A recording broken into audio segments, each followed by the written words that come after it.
Welcome back, everybody, to another episode of From the Heart for the Heart. I'm one of your hosts, Coach Mike Neal. Here we have Frankie, Woody, Brandon Woods, and Good Morning. What was it? Girth? Is it Girth? Girthquake. Oh, I forgot about Girthquake, that. Good Mr. looking. Jaron. Good looking. Yeah. Welcome back, guys. How you guys been? Wonderful.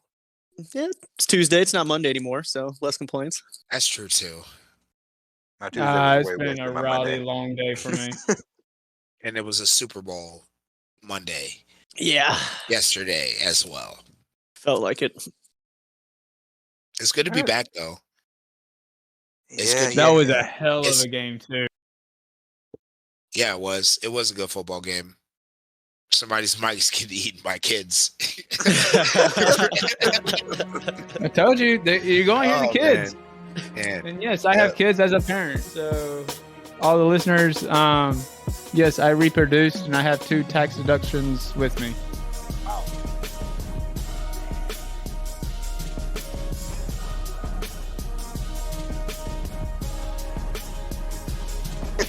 Mike, I heard you kind of quickly speak out what we were going to talk about, but can you say it again for our listeners that didn't catch it?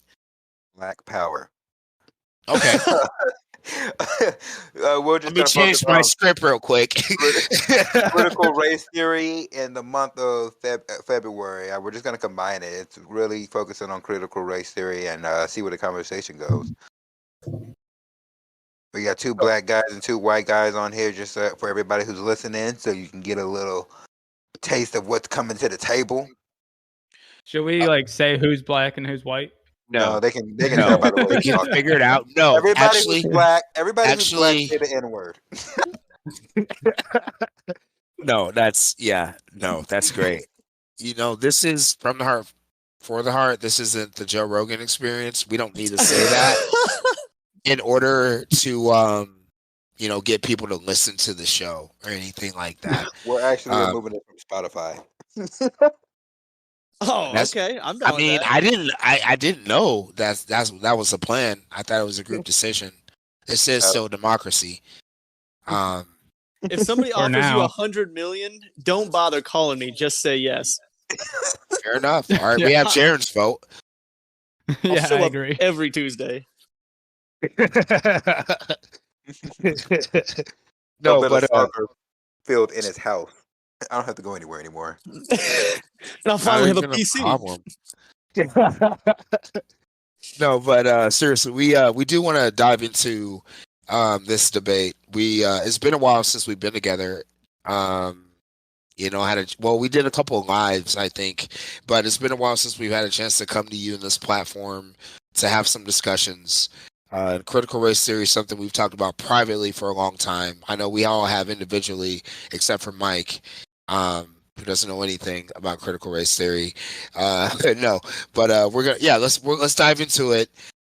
There's so many different ways we can open up with it, but I want to start off with how, and I'll use Jaron's quote. I'll paraphrase it from our cancel culture episode, where canceling it, or I'll even say being overzealous with how you're teaching it, is just a scapegoat.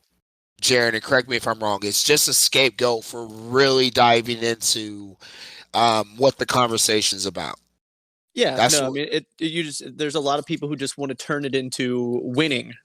And this is one of those conversations that's not about winning. It was originally founded by civil rights attorneys and scholars who wanted to educate and kind of connect, the bridge that gap between the white and black communities.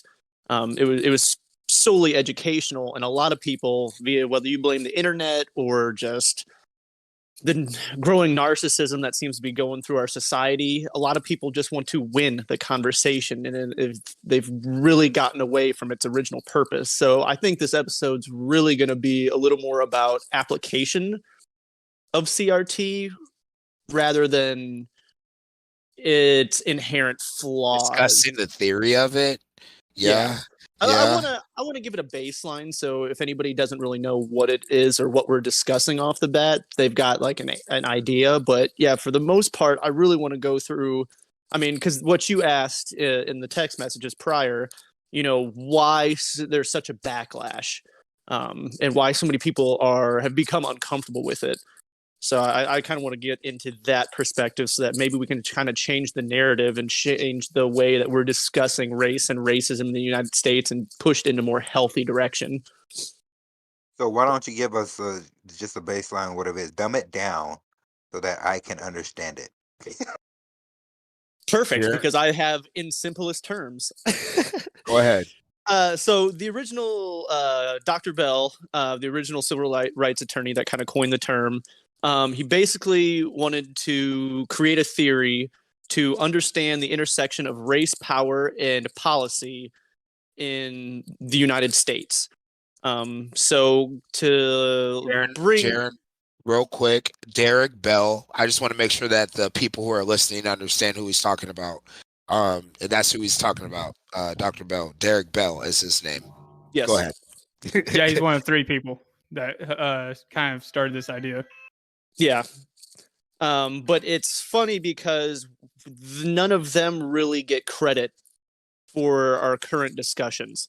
And that's where I'm kind of going to end up taking this conversation here in a minute. But yeah, in simplest terms, it was kind of meant to bridge the gap of how the inequality of race at the beginning of the foundation of our country led to a discrepancy in power and how it influenced the policy making as our country progressed and regressed and kind of went back and forth until we've gotten where we are today.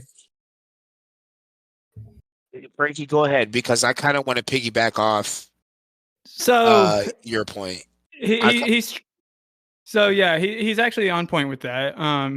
In fact, actually, he's right that racism is baked in all systems of American society, and that any sort of neutral system is in fact a guise for racial power.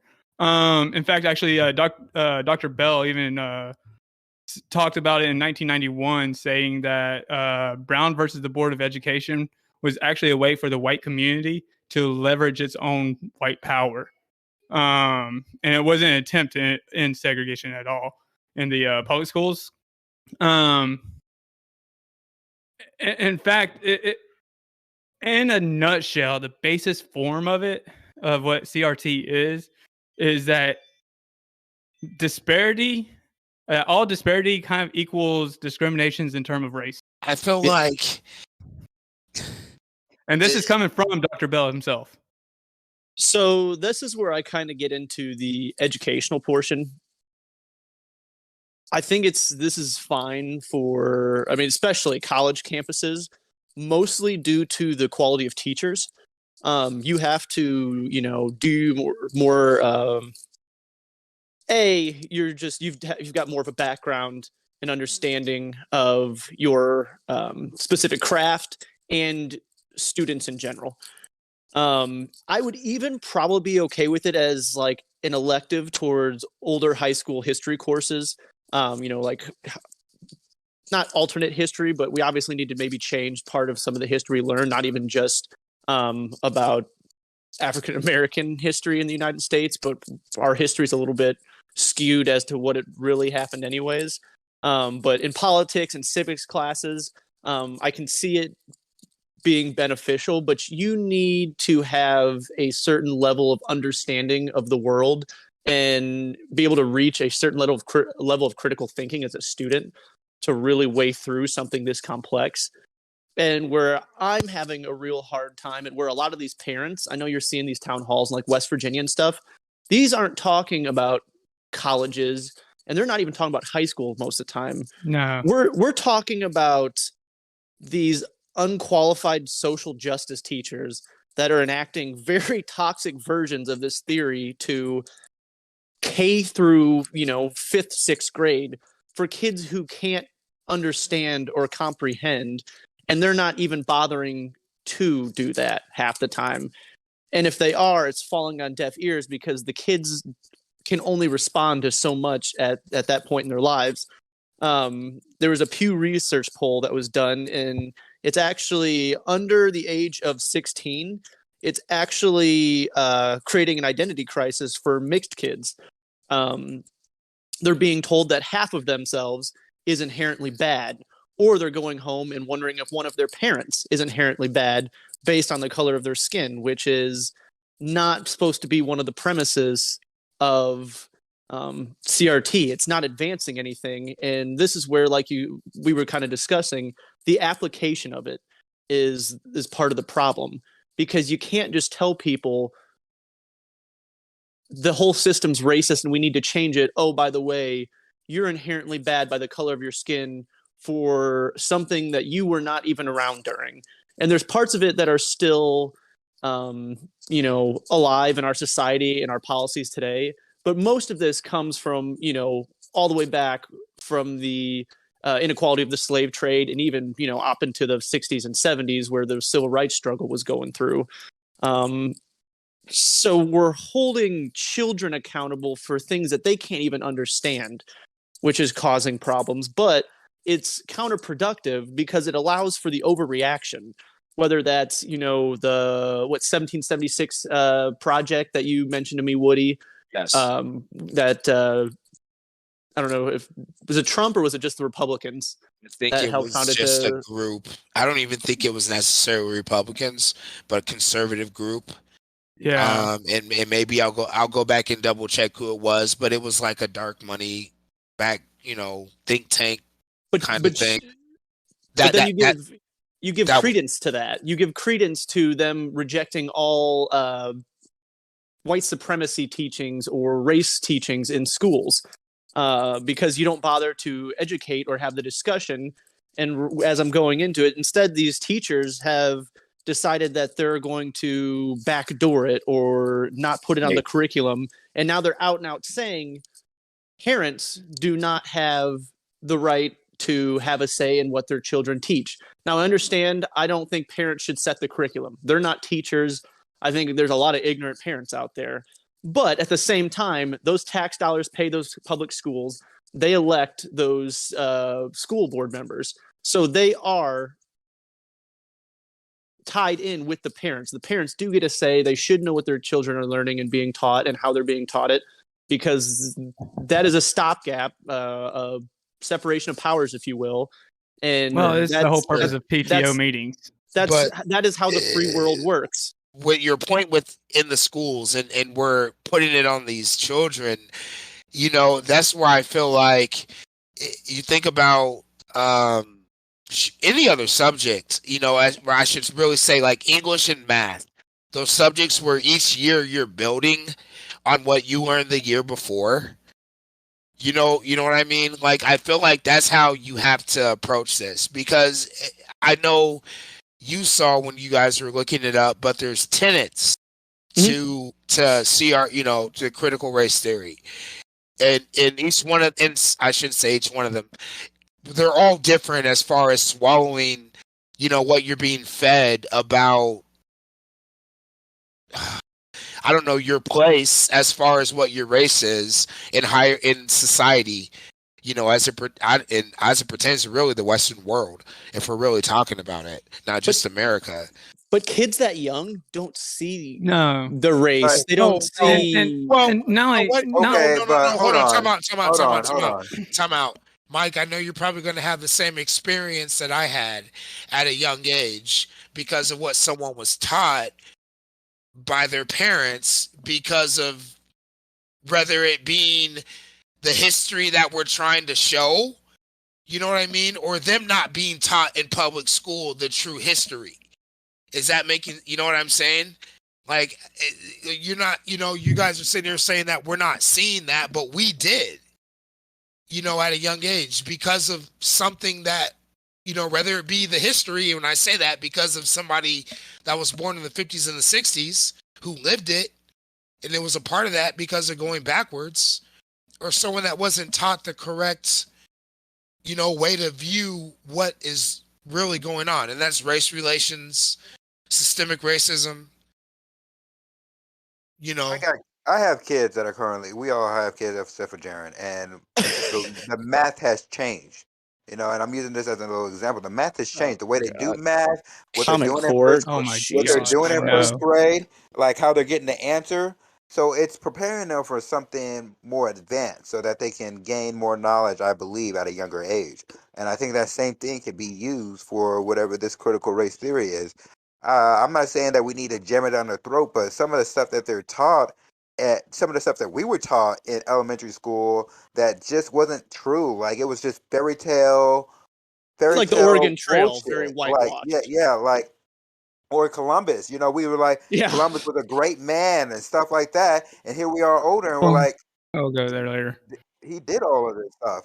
So that's what I think needs to change. Like it doesn't need to be just butterflies and cookie cutting to where it's just like, oh, this was so awesome. Like Martin Luther King did this.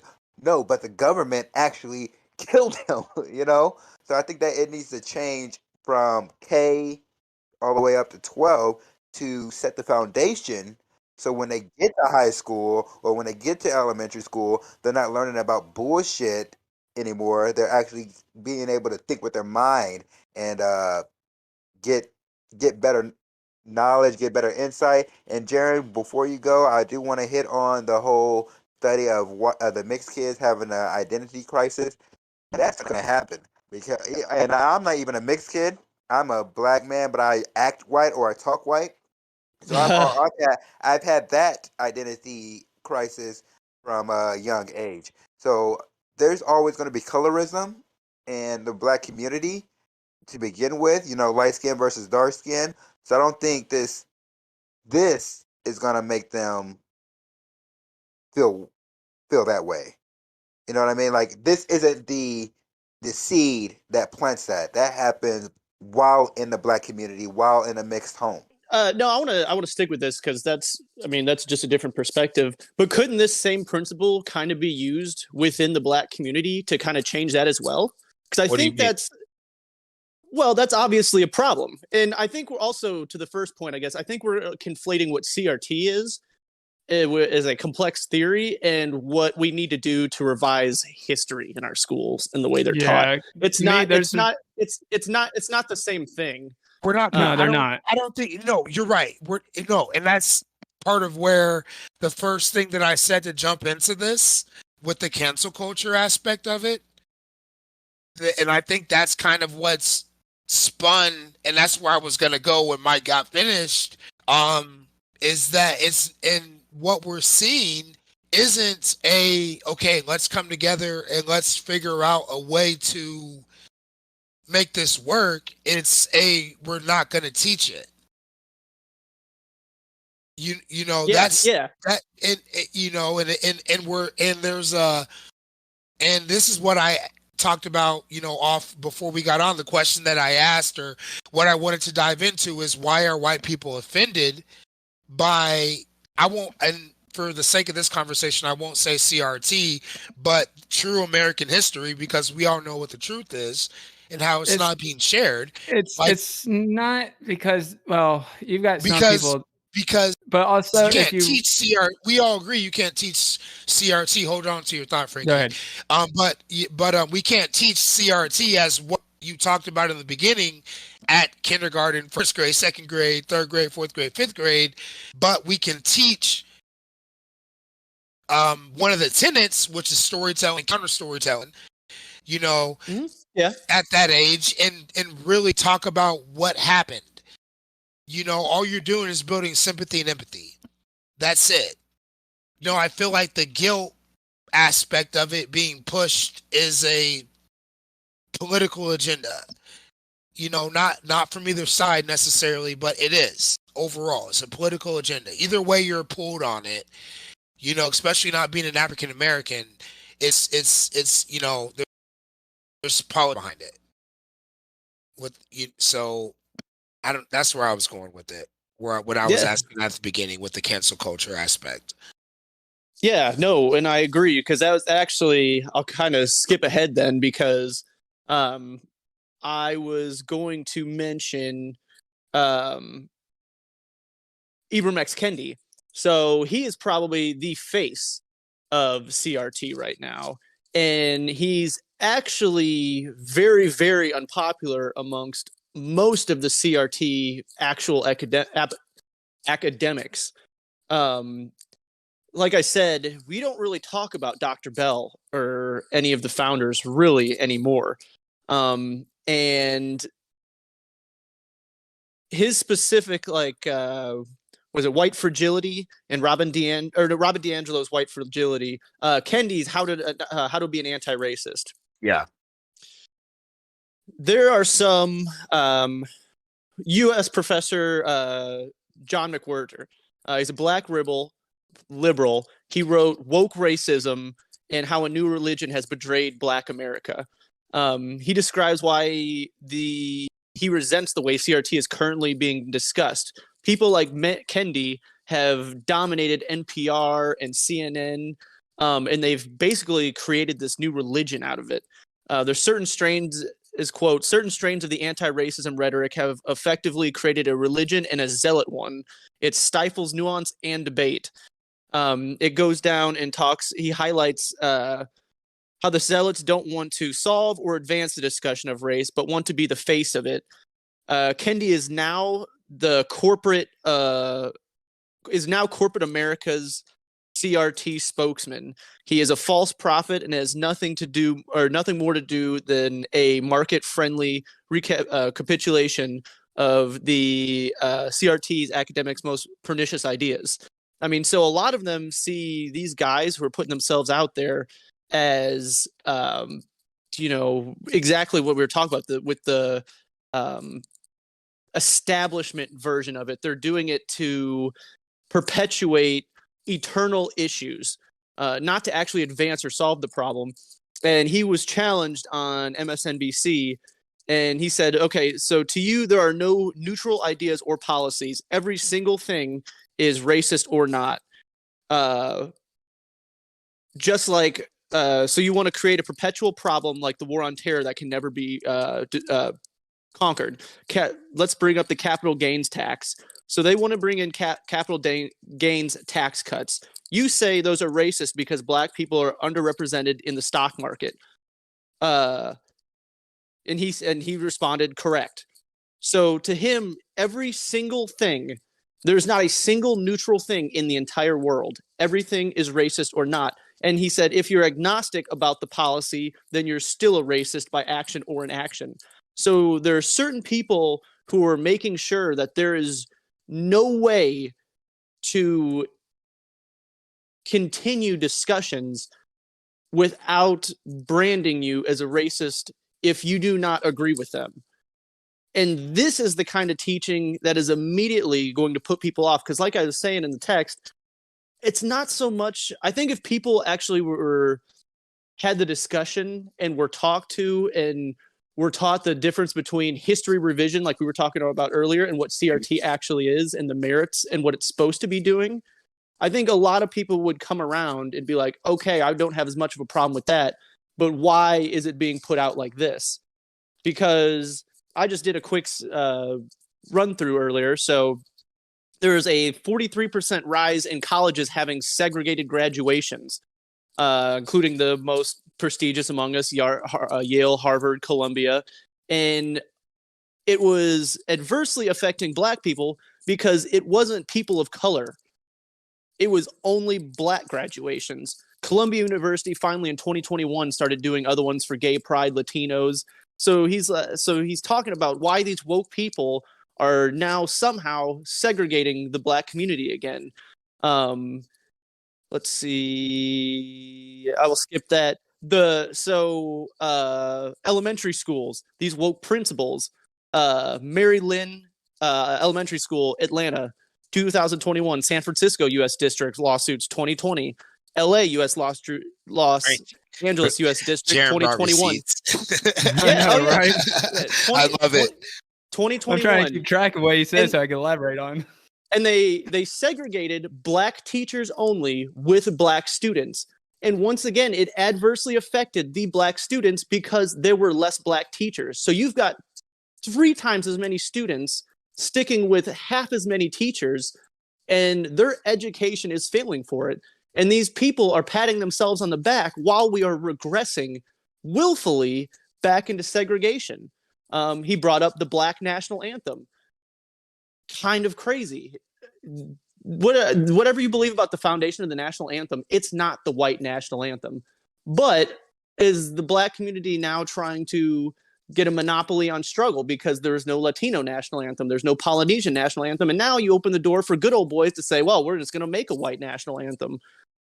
He brings up how you measure struggle, how it's turning into a victim Olympics. They're kicking out Asians from being people of color and saying they're white. Time Magazine, the minority myth of Asian Americans hurts us all. NPR, are Asians the white people of color? The college lawsuits that have been happening for discrimination against Asians. Then it starts even getting worse because they can't stop there. They have to eat their own. So the Root magazine, why straight Black men are the white men of the African American culture. I mean, it just keeps devolving and devolving until you are no longer having the original discussions that we were trying to have. What's that guy's name? Shoot, the black guy that's always talking about Black women. That Black men love. What is his 50 name? Cent? No, 50 Cent? no, No, I know who you're talking about. Gosh, No, he wears glasses. yeah, gosh, man, Kevin Samuels, Yes, Yes, that's who right? it is. I know exactly where you're going. But no, Frankie, you were gonna say something. So, let you- all right, I've got to break down everything that Jaron said because he went on for a while. But all right, going back to the segregation. No, in fact, actually, now you've got colleges that have multicultural areas that kick out white people now, which I'll bring back to your original question: why are white conservatives getting upset about CRT? Mm-hmm. And the reason why is because it's all over the place, but they're painting a false narrative what CRT actually means. And I know y'all have heard this phrase too, but white equals bad. And it's gotten to this verdict of like now you got I'll be people, 100 with you, bro. I have not heard that other than I'm getting ready to back you up. Don't worry. You've got this new verdict that if you're white, you are bad. You're evil. You're inherently evil. And not only that, though, you interrupt me. Now I can't remember where I was going with that. But it's gotten to a point where it's okay to be racist against white people. Now, I know there's a whole thing. You can't be racist against white people. Yes, you can. You can be a racist against any race. It doesn't matter who the majority and minority is. But yes, it's gotten where you're okay to be racist against white people. You could kick them out of multicultural areas and colleges because apparently white isn't a culture anymore. Yeah, there's even memes about that. White culture. Well, to focus on that, white isn't a culture. White is a culture. There's a No, lot of culture. You got European cultures all over the place. okay, there's a lot of European.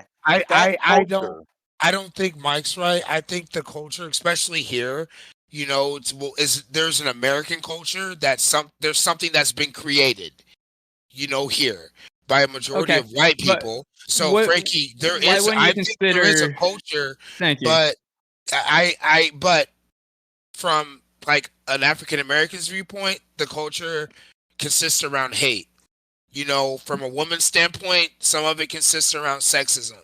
I'm just playing the devil's advocate for why people don't say there's a culture, because the culture, just like the heritage. Because it's the reason why people don't say there's a white culture is because they're so used to seeing it. So that's the culture they're familiar with. It's like your own culture. You won't really see your own culture because you live it every single day. But whenever you see foreigners in their culture, it's totally different. I mean, I've traveled around the world and I can tell you, I've seen several different types of cultures, and some of them are beautiful and some of them kind of okay. I won't try it again, sort of deal, because believe me, the food didn't taste right.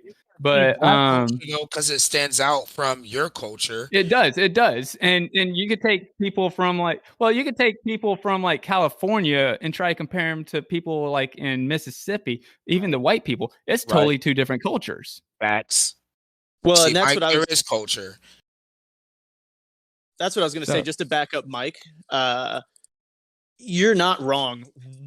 Outside the US, that's exactly how it is. But like we had that discussion the other day with the Joe Rogan episode, in the US specifically, because race was such a It's everything. flashpoint You know? in our creation, we consider everything's white, black, Latino, Asian. You know, and you know what? Partially, it's probably because we're the melting pot we are too, and a lot of people don't know where they're exactly from, even the white people. So we just lump ourselves into white, or we've been here so many generations that we're all just kind of mutts anyways. So instead of listing 17 different nationalities, we're just white. But you're not wrong. Culture really shouldn't be based on color and really isn't considered that anywhere else. It's kind of a nuance here in the US. It is. The other thing I want to point out, Jared was talking about like the percentage of Black people not being very well represented in the stock market, you know, and the problem with that is you're using small margins to represent people as a whole.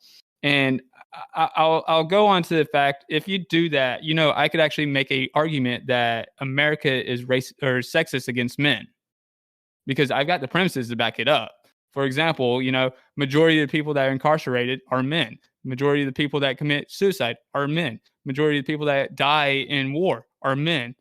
And the list goes on and on. So if I keep bringing up these facts, next thing you know, America's sexist towards men, which feminists will actually lead you to believe is wrong. But yeah. And to my point, there's a race is baked in a lot of things, but you can't see the boogeyman everywhere. You can't see capital gains tax cuts and say that's racist because Black people are underrepresented. Well, the tax cuts are going to help the Black people that are represented.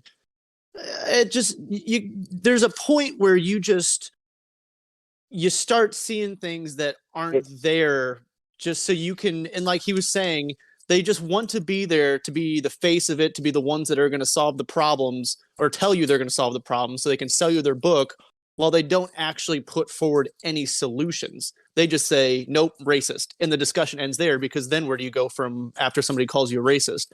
You get mad, you say something back and lash out, or you clam up and the conversation dies right there. I mean, so there's a useful and not useful way to go about it. And I do agree with the professor that we are not having healthy race discussions right now.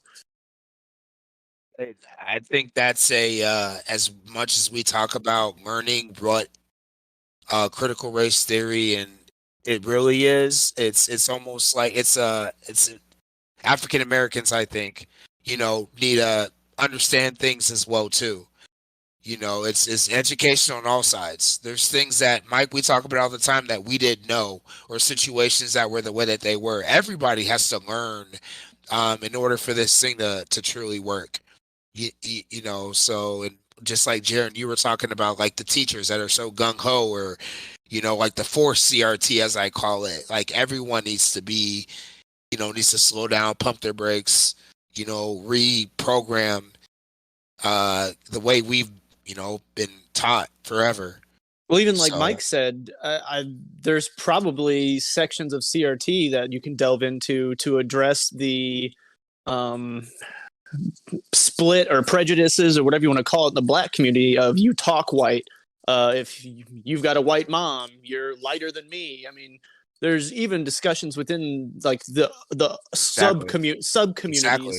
that if we're gonna have, you know, I think that's another reason why maybe white people push back, is they feel, you know, and for various reasons, I think a lot of them feel like the focal point is solely on them with it, and it really should be spread out a little more. You know, I agree with that. I do agree it should be spread out, but with that, I think people need to stop feeling so attacked though as well. Like, yeah. And this is actually from one of the creators. Yeah, this is actually straight from Richard Delgado. He was one of the professors, and he explained on it was white people tend to have a godlike complex where everything they try to do, they try to prove that they are better than everybody, and that the systems that they create will put them ahead of everybody else. Well, here's where when was that written though? Because he said in the 80s. He said in the 80s. It was in the mid to late 80s. and here's where, and Jaron, you talk about this all the time too, and I do whenever we argue. Where I guess you can prove that point is where you have like the people that hijack like the Black Lives Matter movement, or and I say that from like white people, who are thinking that they're doing good, who are hijacking it, let me take that back. The situation in Kenosha. And then on the other side, you have conservatives. I'm not racist, but they're not trying to learn what was really going on and happening. They're above that. I don't act like that. I am a good Christian. Not saying that that's a totally in left field theory, because you can pinpoint things that tie in with that.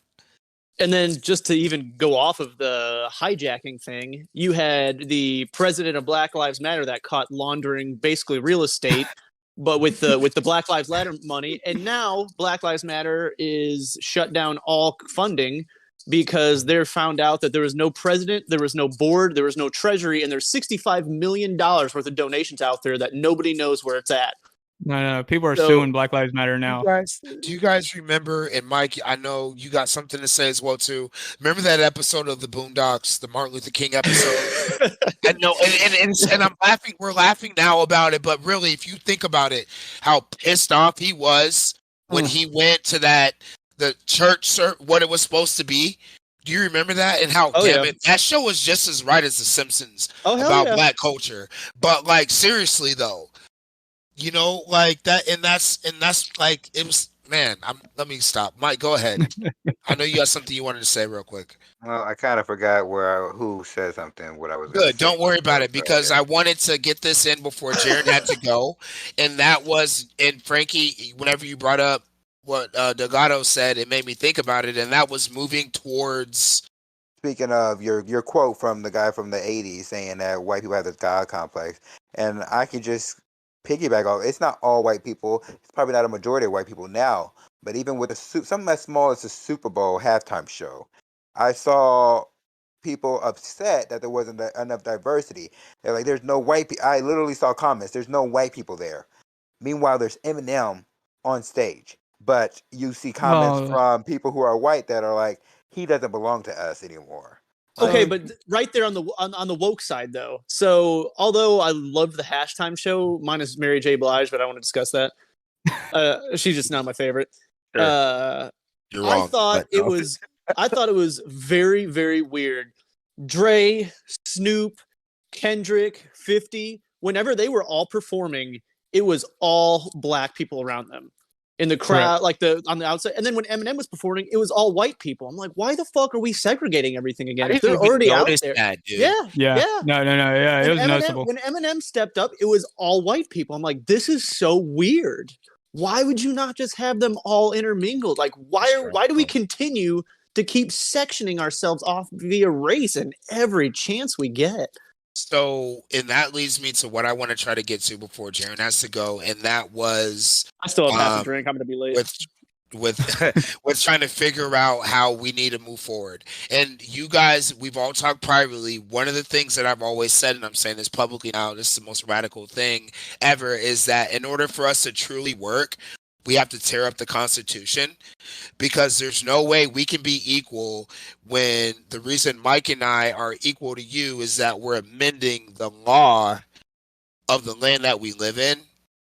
But there's no way in hell that I even want to get it done if white people aren't at the table as well too. And I agree with that. I mean, I have a white wife. I have mixed kids. I have a white daughter.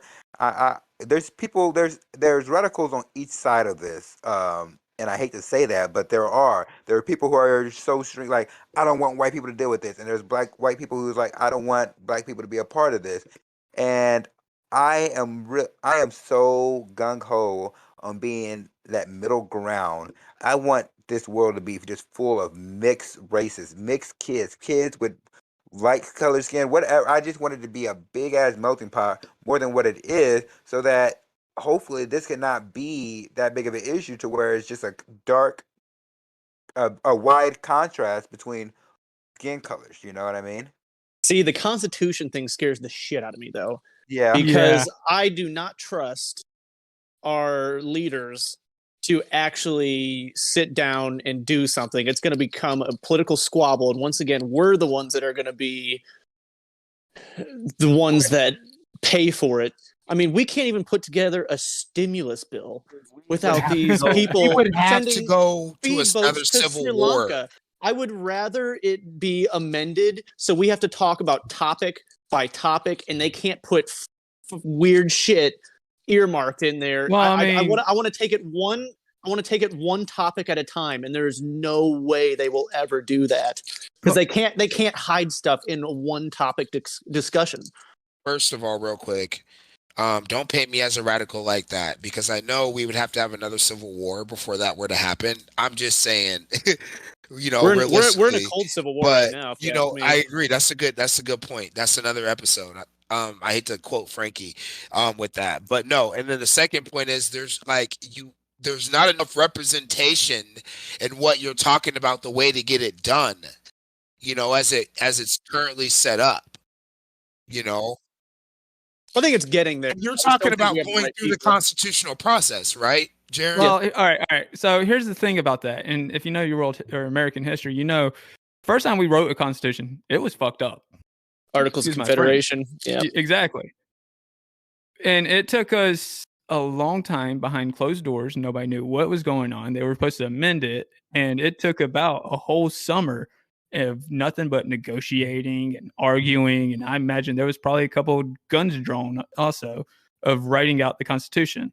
Now, going to what you're saying about restarting from the Constitution, I don't agree with that. And the reason why is because, first off, it's a Constitution that I studied. It's a Constitution that I fought for. Declaration of Independence is right there with it. Let me finish. Prove my point. No, hold on. This is going to prove my point real quick. Is when they even wrote that, there was only one group of people that sat in a room and decided everything. True, but if we continually do that, for example, right? At the time, if you wanted the representation, it would have been the African Americans that was living here, the Indians, and the actual Europeans descendants. If we had it the way it was supposed to be here.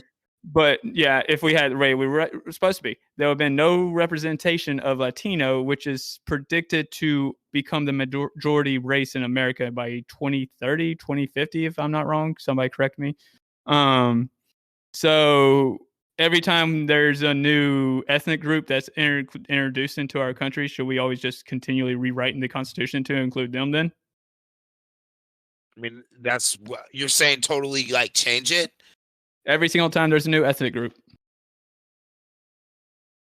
When we have stuff in our Constitution that limits the rights of people like women and black people, then yeah.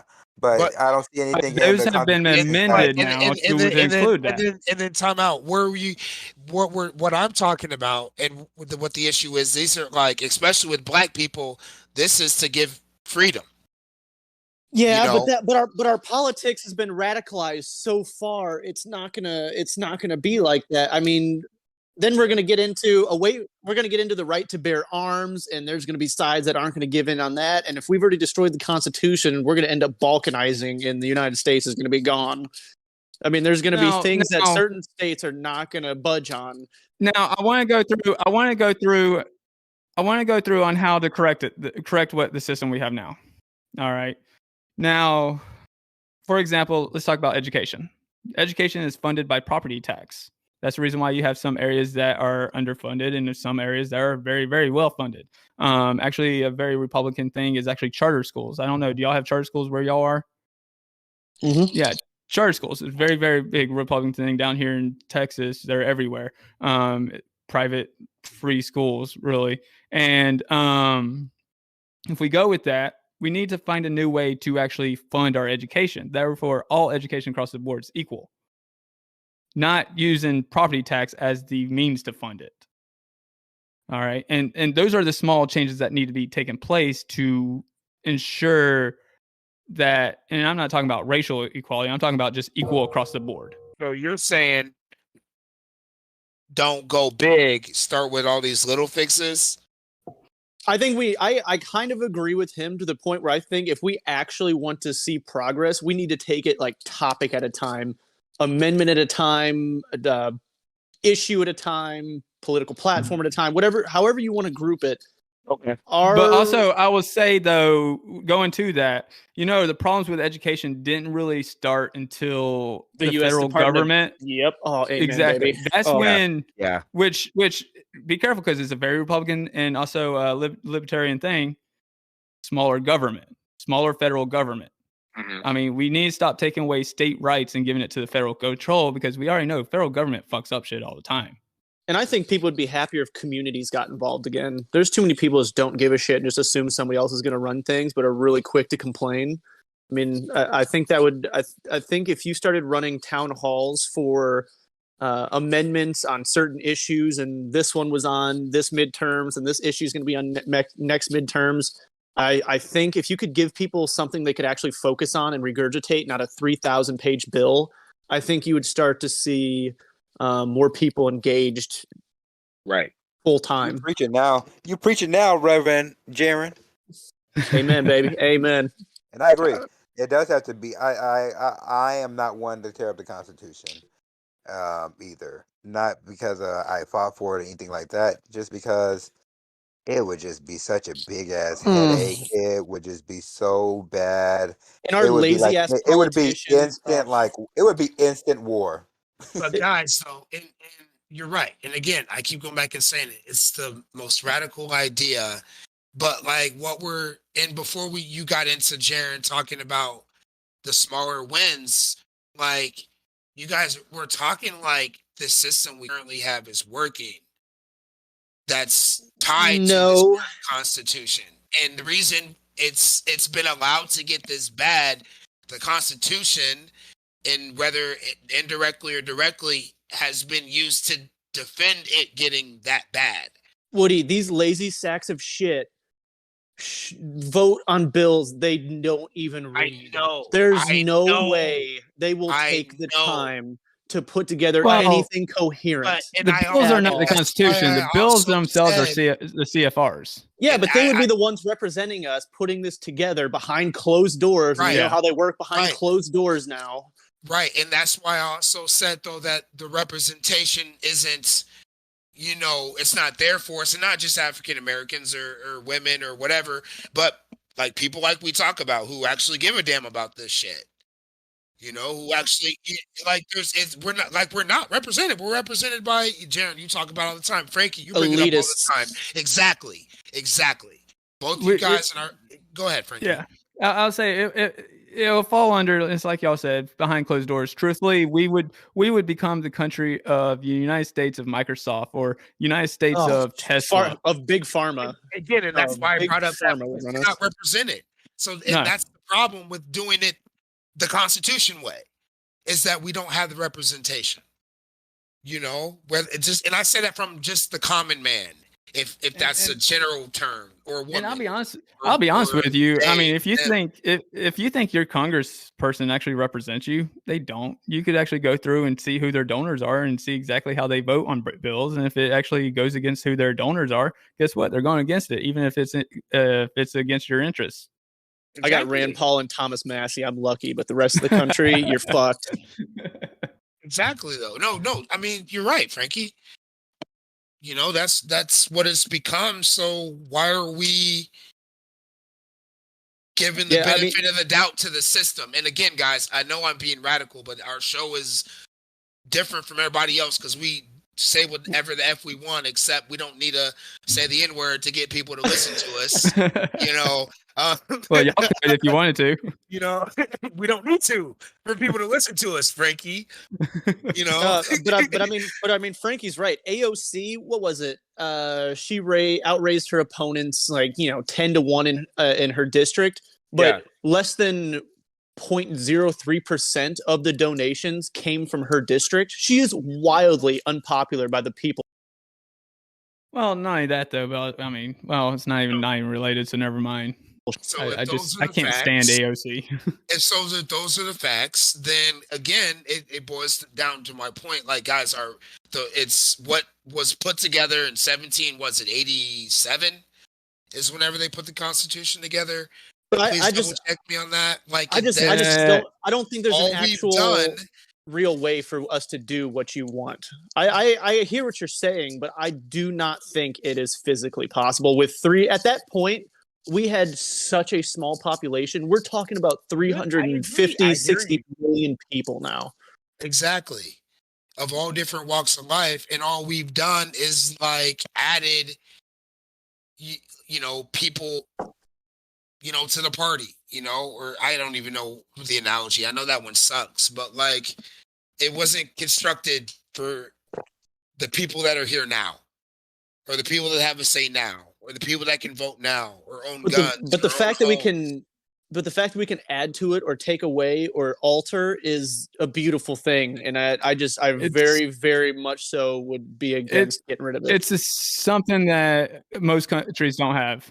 But here's the point I've always gone to with that, and here's what makes it, again, not the same, is just as easily as it can be added, it could be taken away.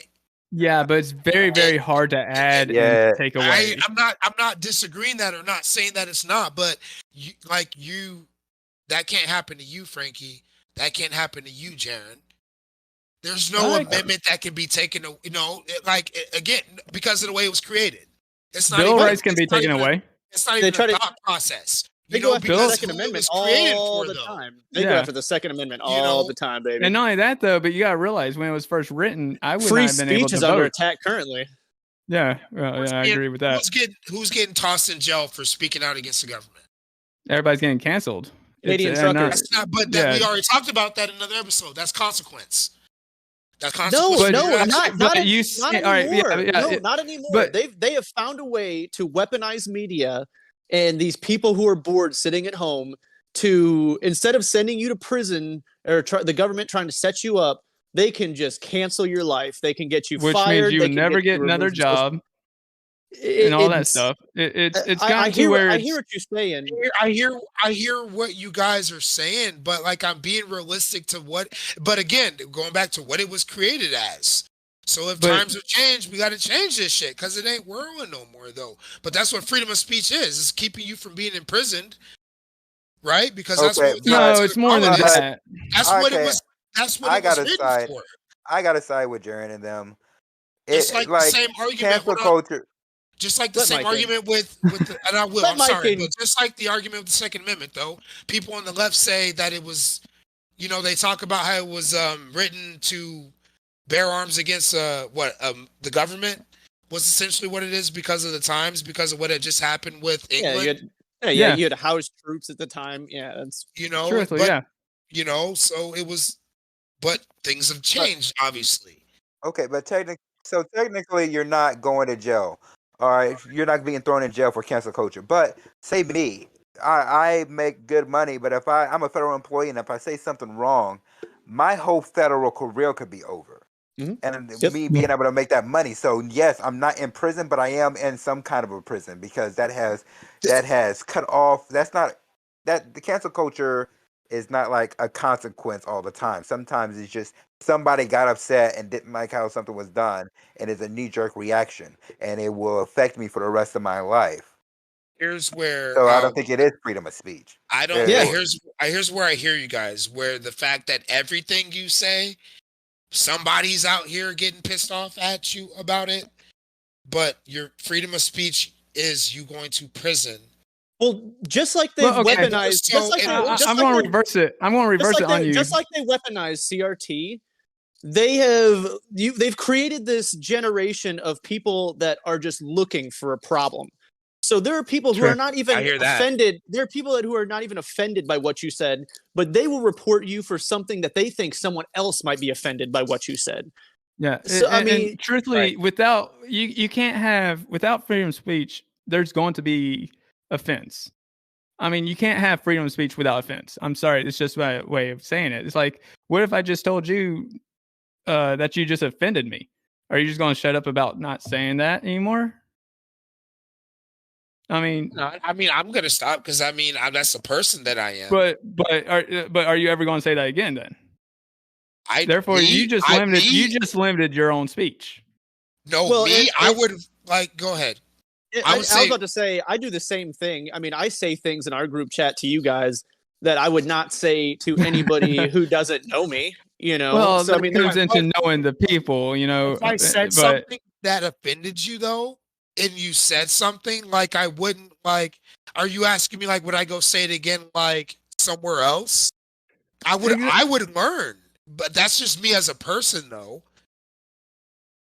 I I don't- mean, so but you see what I'm saying though. Without freedom of speech, everybody's going to be all fine and dandy. But because of freedom of speech, of course, there's going to be people offended. And I never apologize if I say something that I believe and you're offended. I'm not going to apologize for it because I'm not going to apologize for my belief. It's just who I am.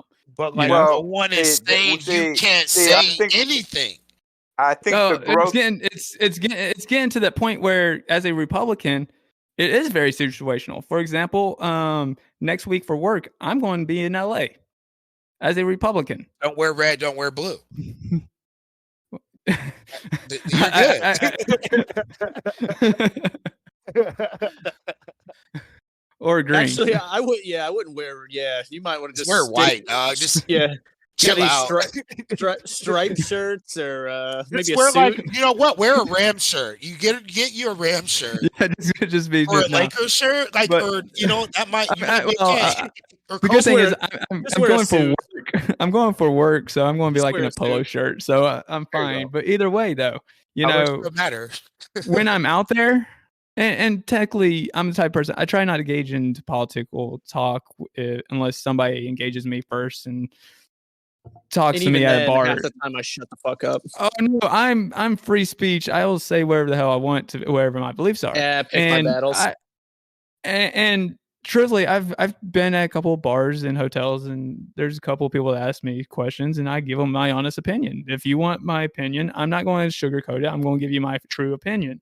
And I could tell they're offended, and I'm not going to apologize because I'm offended because of what I believe.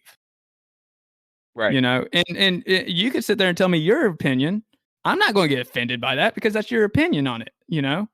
But I Or your think beliefs. I think there's a It's like- middle it's- point on that, Frankie, to But where it- like you can say what you like. I have learned I can say what I want even without cleaning it up, but you can still offer an apology for offending them. That might not be, and it's But just that's it all goes that down it is. to if but it is still your me and a thought. Muslim meet in a bar and we sitting there talking about religion, you know, of course my religion is going to offend him, and of course his religion should offend me. But Watch should I apologize for my religion, or should he No, apologize for his? I think No, it's just just I think it's just a apologize human for thing just saying a compassion thing, just saying I offended Disagree with you. that though. But I like you can disagree, but I think that's just a human growth point, like being compassionate to each other. Yeah, you're on one side or I'm on one side. And don't get me wrong, I'm not sitting there yelling at them and telling them to fuck off. They're wrong, you know. I do be civil and I am I do polite. be. And I'm Scoo-doo-doo. but I am civil when I do talk about politics. I try, and it's something I've always tried. I've told, I told y'all before. You know, whenever I talk to politics, I leave emotion out the door, and I do tend to judge who I'm talking to. And as soon as they become Very more much so. emotional, Yeah, as soon very as they much become so. emotional, I'm out because emotion and politics do not belong together. Okay, so let me go this route. If you said something to your kid and they told you that it offended them, would you apologize to them? Oh hell no! I tell them fuck off. Sure he does. Where you sound like my dad. No, I can Yeah. kind of see it.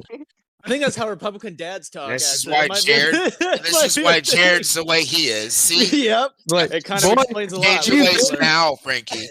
boy, you offended? Come here, go get a switch. I'm gonna beat that But crying out of again, you. But you know That's what, a whole though, nother guys? episode that we're gonna have to get into. I tell you that much. You know what, guys? Though here's and this is the point I was making earlier, where we tie back into the Constitution. What freedoms that we're talking about, you know, and where you guys are feeling like it's what's being attacked with this freedom of speech, and you mentioned the right to bear arms as well, and feeling like those being taken, whereas again, there's still nothing in the Constitution that's your actual freaking freedom, you know, when we're talking amendments or things being changed or taken away. That was the point that I was trying to make. And the same constitutional process, no matter how you spin it, You know, if they make a constitutional process to change the right to bear arms, you're not no longer a human being. You know, if they tell you you can't say this, or they tell you you got to pray That's this not where I way, love to live. Yeah, you know, but they yeah, will. but it's like, So there's a small movement to change the Second Amendment or abolish it, but also the main thing that a lot of people want to do with the Second Amendment is add a tax or more funds to be able to get guns and stuff like that. I'll go with a Democrat mindset right now, and if voter ID laws are racist, and then therefore, in order to obtain a gun, is going to fall under the same category. Yet you don't see anybody fighting that fight. No, it's and the tax thing is the same way. It's a sneaky way of making sure the state has any use of force and they have no repercussion for it. I refuse to ever let that happen. Frankie, Yeah. 99% of us, well, where do we register to vote at? There's several places to vote register. The Whenever you get a driver's DMV. license, Where'd you you go say? get Go a ahead, driver's license. DMV. Jaron, Yep. where? Yeah. The DMV? Yep. Why you else? can go there. DMV, you Why can go else to do the you go to the library. DMV? Why else do you go to the DMV, dude? Like, why do you waste your time at the DMV? Unless you got to pay that damn sticker. You know you can do it fee. online nowadays, right? What? You go What's to that? the DMV on you could you could do your driver's license online. Renew Right, your it's driver's still license. involved, right? But it's still And not only involved that doing though, what but you could process? go to It's still involved you doing could, what process? That's the point, though. but you could also go to several state websites to register for vote. Correct. There's But where do several ways to vote. 99% of us do it at, or where do we renew that at?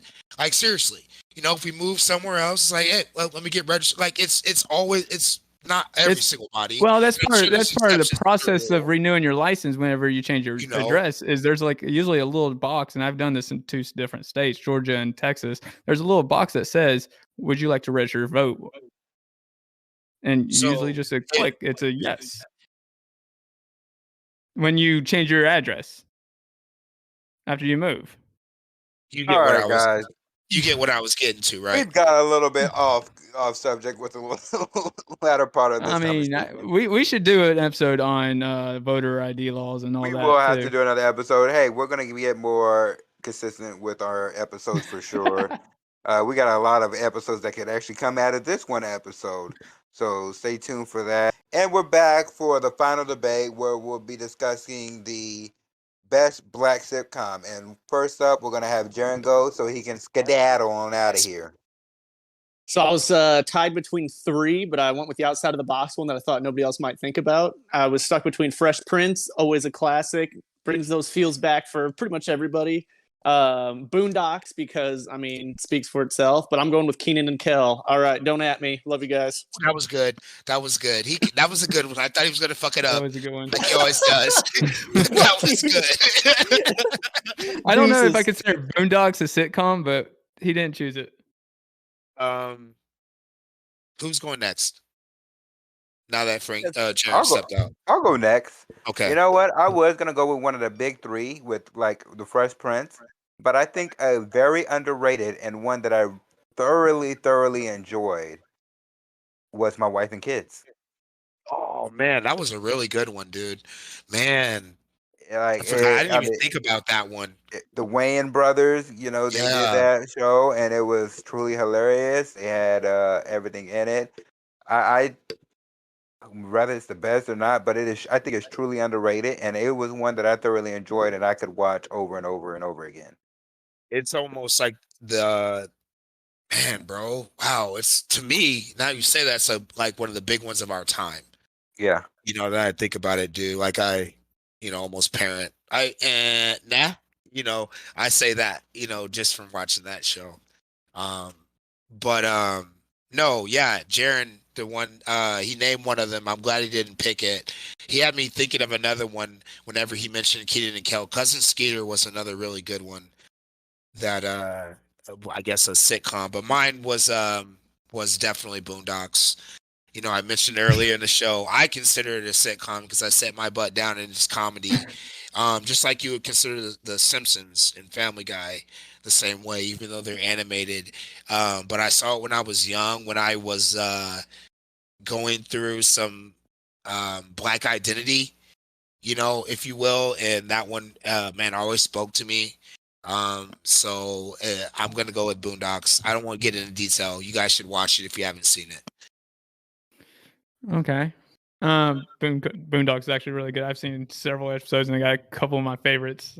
But growing up, I really didn't watch that many black sitcoms. I know it's a Surprise. big shocker. They have them, But you.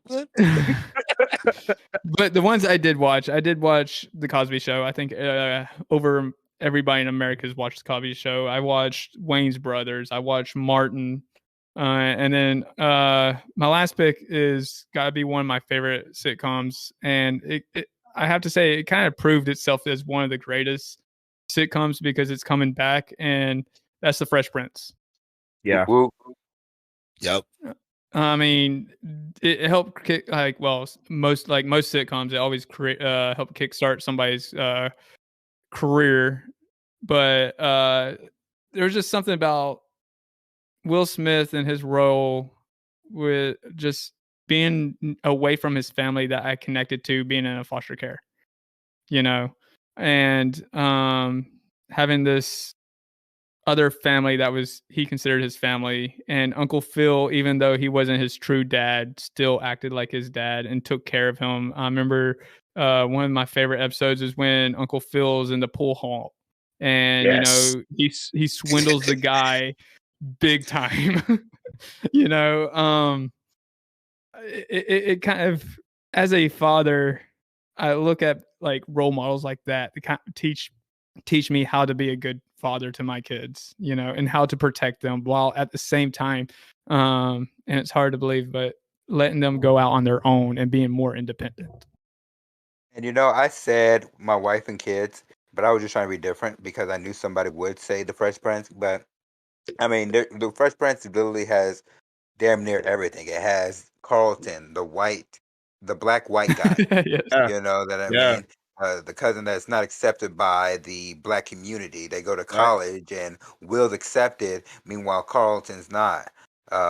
Hillary, Ashley, Aunt Viv. The light skinned you got light skinned Aunt Viv. You got the dark skinned Aunt Viv. That change thing. That's a Yeah. big thing too. There was just a lot of different aspects of the show that was brought into it. And And not I only would that though, definitely have to go with Fresh not Prince. not only that though, but also the thing about Fresh Prince that really kind of tied to normal life was they dealt with some events, like stuff that bothers families today. Fresh Prince is from the 90s. One of the biggest event in the 90s was the LA police ordeal, Rodney and King. Rodney King thing, the racist cops and all that.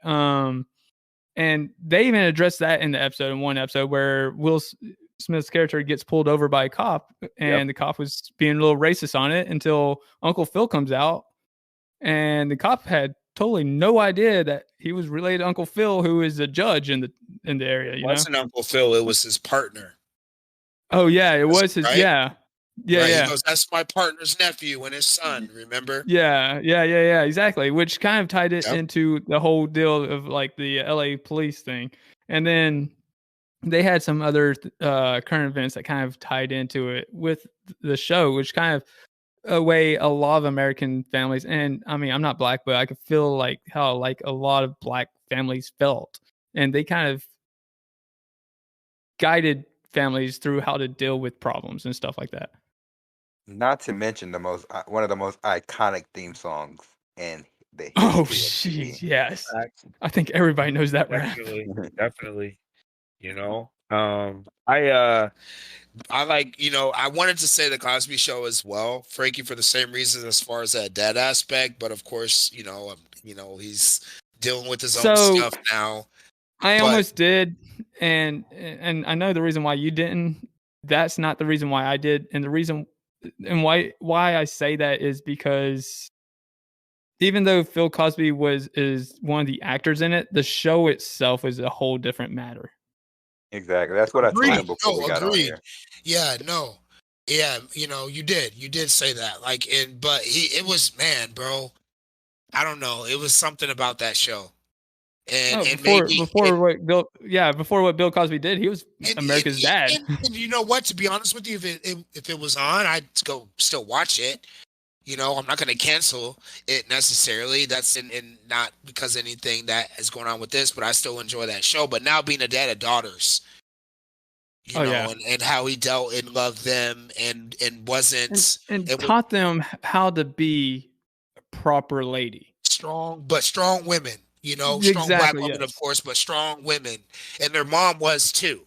You know, Claire Yes. was too, and again, like you said, it wasn't just Bill Cosby; it was the entire show. You know, and everything, and they dealt with stuff, and I don't know. It's a show that I go when I think about other shows today that suck as far as teaching family values and things like that. I always go back to the Cosby Show. You know, as kind of like the foundation for all of that. But Boondocks, that's the one I'm going with. That's a great sitcom in its own right. You can't go wrong with Boondocks. But it's not for good humor. kids. No, it's not. For kids at all. It is the black person version of South Park. South Park. Yeah, hell yeah. Even though South Park does have a black guy. Too. Token. There's white guys in Boondocks. Yeah. Yep. Yeah. You're Played right. by They're black the token, guys. They're Played the by black token guys. token white guys. You know. Yeah. Yep. But we want to thank everybody for joining in. I mean, I'm still going. I have to go with Frankie on the last one with Fresh Prince being the best. Keenan and Kel, what Jaron said. Keenan and Kel was a good show. That was a good one. It was a good one for our generation. But as far as iconic for all generations, that's what we grew up on. We grew up on all that Keenan and Kel. Nickelodeon. You know what I mean? So as much as I love it, Fresh Prince is just crosses past so many generations. Yeah, and watching Bel Air now, as well too, getting that different view of it is perfect. It really is. It's more serious. Have you seen it yet, Mikey? Mike, I've seen the trailer for it. Okay. I watched the Super Bowl. It was on there. It's pretty good. Yeah. You definitely enjoy it. I'll see if I get into it. I don't really like too much serious things, but we'll see how it goes. But you like your CRT with a sprinkle of comedy, right? No, not just a sprinkle. There has to be like a whole dad keep shaking that shit. Like the sugar in the Kool-Aid. I'll tell you when. Or sweet tea, Frankie. Sweet tea. You guys drink that in Texas, right? Oh, Was that hell more yeah. deep? Okay, just making sure. In Georgia. I'm from Georgia. We make our own sweet tea. I was going to say more deep south. I was thinking more east. I forgot. You know how many cups of sugar you need for sweet tea? You need at least 2 cups of sugar. That's that. So you can taste the diabetes. Well, it's here's the thing. Here's the rule of thumb: sweet tea. You want your sweet tea so sweet that if you run out of molasses or syrup, you can pour the sweet tea on your pancakes. Okay. So I need to pour more sugar in my sweet tea. Is what you're telling me? Oh, you can never go wrong with sugar. Keep the short. Put the sugar. Yep. All right. Thank you, sir. For all of our fans on there, not in America, that is absolutely disgusting. But thank you guys for joining our episode tonight. We were a little rusty, as you can see, just a little bit rusty with our talking, but I promise you we're going to get back into it. It's all with love, no matter what we say. We love each other. We might not apologize, Frankie, but we say it in love to build a better world for our future, for our kids. And at the end of the day, that's all that's for. Thank you guys for joining us tonight, and see you next time.